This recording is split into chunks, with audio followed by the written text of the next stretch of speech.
can't already guess, I'm actually making Gameboy Advance content again. This Christmas I got a Gameboy Player and a brand new microphone, so expect plenty more content. Another thing I got to do around this Christmas was finally see The Force Awakens in theaters, and my need for Star Wars just couldn't be satiated. So today, I'm just going to be reviewing an old game I got for Christmas about 9 years ago.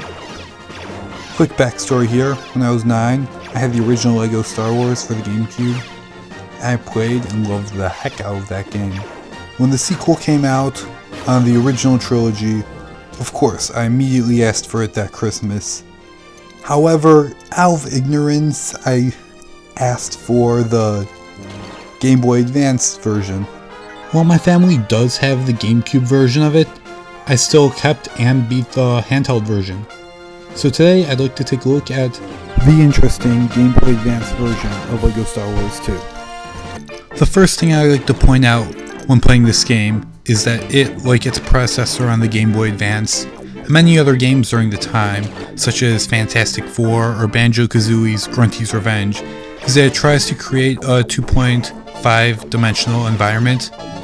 Considering that it was made with this goal in mind, it accomplishes this goal pretty well in my opinion. However, I found that the game's sprites weren't too appealing to me when I first got it. In these environments, I found it could be extremely hard to maneuver and get lost in.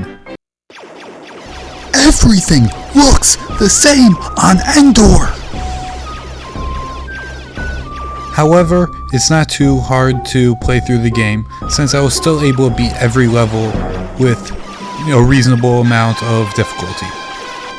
Another complaint I have with the Endor stage is that it can slow down to a complete standstill at many portions of it.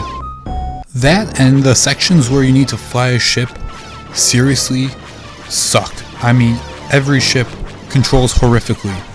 Every turn you make is about 90 degrees, and the boost is the up arrow, so it's incredibly hard to turn while pushing the up button. It's just a huge mess. And the turning and boosting, that is the whole premise of the Hoth levels, so that is a pain to get through. When I first bought the game, this made me hate the game for the longest time, just this stage alone.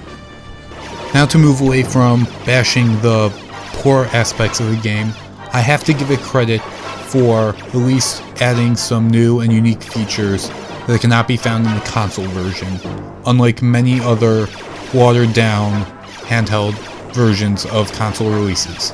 Examples of these include the Bubble Blaster. Princess Leia used Bubble Beam. It was super effective. The El Polo Blaster. Great, now all the enemies can suck my. And the Egg Blaster. Boo! Play something else. Boo! Oh, okay, thanks. The music in the cantina and other levels can be changed to Jabba's Baroque at will. Also, you can make Slave Leia dance for your pleasure. Outside of these highlights, the game has quite few flaws in gameplay though. A massive flaw in the gameplay is the boundaries of the stages, as they are easily indistinguishable from the backdrops, which makes it incredibly easy to fall to your death at a moment's notice. Another flaw being the amount of damage you take when getting hit by the enemies. You can either be hit several times and take no damage at all, or be hit twice and practically die instantly. While I was recording gameplay for this review, I found I was able to manipulate the game in a few ways using glitches. The first glitch I found was in the Mos Eisley Cantina where, by switching back and forth between Princess Leia and the Rebel Trooper, I was able to get one of them stuck in the Rancor statue, where I can still run, but I go nowhere. It's pretty hilarious. The next glitch I found was in story mode on the Tatooine stage, where I was able to get the other character I had in my party to clip through the wall, and then next thing I know, I'm being relocated in the game from a good distance above the game itself. And I'm free falling. However, besides the very entertaining glitches I found, the game itself ran fairly smoothly. Overall, I found the game to be a very worthwhile distraction, and I would definitely recommend just buying it for the heck of it.